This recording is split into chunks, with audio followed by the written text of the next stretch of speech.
औज़ुबिल्लाहिमिनश्शैतानिर्रजीम बिस्मिल्लाहिर्रहमानिर्रहीम। अस्सलाम वालेकुम। उम्मीद करनी है तुसीं ठीक हो सो खैर खैरियत ना हो सो। ते अज की साडी डिश है बहुत ही मज़ेदार ते बहुत ही टेस्टी। जी हाँ, अज असां बनावन लगे से वड्डे पाए, मोटे पाए जिको आखदे ने, ते गां दे पाए। ते जड़ा बनाना बहुत ही आसान ते जल्दी बनने वाली रेसिपी है। देसी तरीके दे नाल असां इंदी रेसिपी तक बनाना सिखेसूँ। साकू तो बहुत मज़ेदार लगे हैं ते उम्मीद है तक भी बहुत मज़ेदार इंशाल्लाह ये लगसन। ठीक है, असां देसी तरीके नाल बनाए ने तो इन गाल तो इंदे च असां धनिया सट्टे, लेकिन हमेशा ही इंदे च धनिया कह नहीं वेंदा। ठीक है, सिरी पावे होण या इहो जी चीज़ असां घिन खिते वसल ते वसल को असां बरीक कप के थूम उंदे च साथ छोड़े।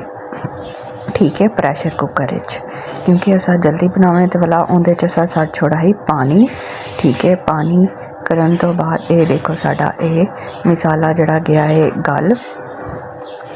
ठीक है, तो जे वाले ये थी वैसी गल वैसी बिल्कुल नरम थी वैसी वाला इंदा असा नेक्स्ट प्रोसीजर जड़ा स्टार्ट करे सो असा जड़े गिद्दे हैं खरोड़े उको धो के वाला इको लस्सी दे नाल असा धोते, ताकि इंदी जड़ी स्मैल है वो मज़ीद ख़त्म थी वजे। खट्टी लस्सी घर दी लस्सी चाटी वाली लस्सी दे नाल असा इको धो के डिप करके ते वाला आपां केसो ते थी गए ने साडा मसाला जड़ा है नरम थी गया है वसल ते थूम ते उंदे च असां हुण सटेसूं जी घी इस्तेमाल करें दियो, घी या ऑयल इस्तेमाल करें दियो तुसां ऑयल इंदे च सट सकते हो। ठीक है, तो इको अच्छे तरीके नाल तुसां भुनी देवो। भुनी दे के वाला जड़ा साडा नेक्स्ट प्रोसीजर तैयार करी सी ओ थी सी ओही तक इंशाल्लाह असां दसेसूं।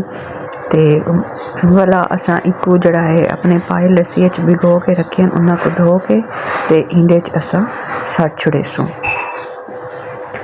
ते फल असां अच्छे तरीके नाल इको भुन खिनसू ते साडे पाए जड़े ने बहुत ही नरम मुलायम ते एकदम जड़े पावे आंदी ओ थोड़ी लेस होंदी है, जड़े हाथ उत्ते लाओ ते चिपकते उवें इंशाल्लाह ये बन सन। तुसां ये रेसिपी दे नाल तुसां बनाओ। असां गिन गिद्दिए जी वड्डी इलायची ते लौंग इंदे च असां सटेसूं। असां वल तक वादे खड़े से देसी तरीके नाल असां पावे बनेंदे खड़े से इंशाल्लाह ऑथेंटिक रेसिपी ही असां तुहाडे नाल शेयर करेसूं। ते पावे सट के तुसां इको भुन घिने 4 तो 5 मिनट वाला तुसां इंदे च सटनी है जी रतियां मिर्चां। ठीक है, रतियां मिर्चां सटन तो बाद तुसां इंदे च सटने जी हल्दी। हल्दी तो बाद तुसां इंदे च सटने जी नमक।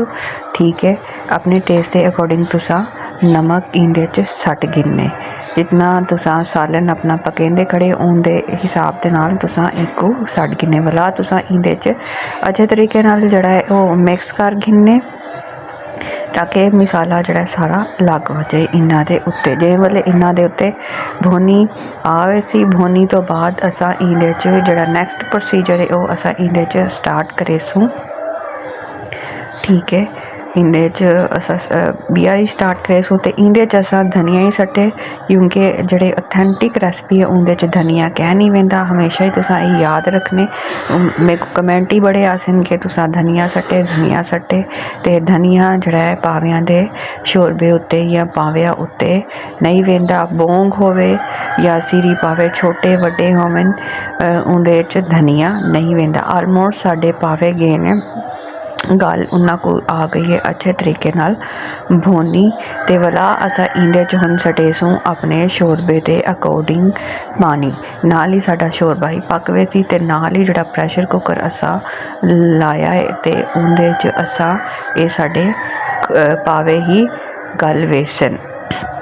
ठीक है, तो तुसां इन्ना को करके ते तक तुसां प्रेशर कुकर ला छोड़ने ते ला के जितनी देर तक अंदाज़ा हो सी कि इतनी देर ताड़ा ये जड़ा है शोरबा वगैरह गल वैसी। ते आलमोस्ट ये देखो माशाल्लाह साडा शोरबा वगैरह थी गया तैयार ते साडे पावे आलमोस्ट थी गए तैयार।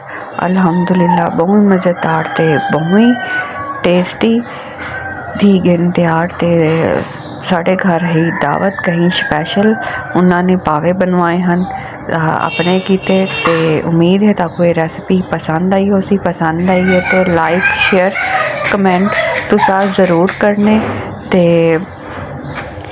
अपना जड़ा है तुसा मेरे को अपनी दुआवां में याद रखने। तो मेरी वीडियो तक पसंद आती है तो मेरी वीडियो को तुसा लाइक शेयर सबसक्राइब भी ज़रूर करने। अगर तुसा अपनी पसंद की कोई रेसिपी देखना चाहते हो तो कमेंट च तुसा मेरे को ज़रूर दसने।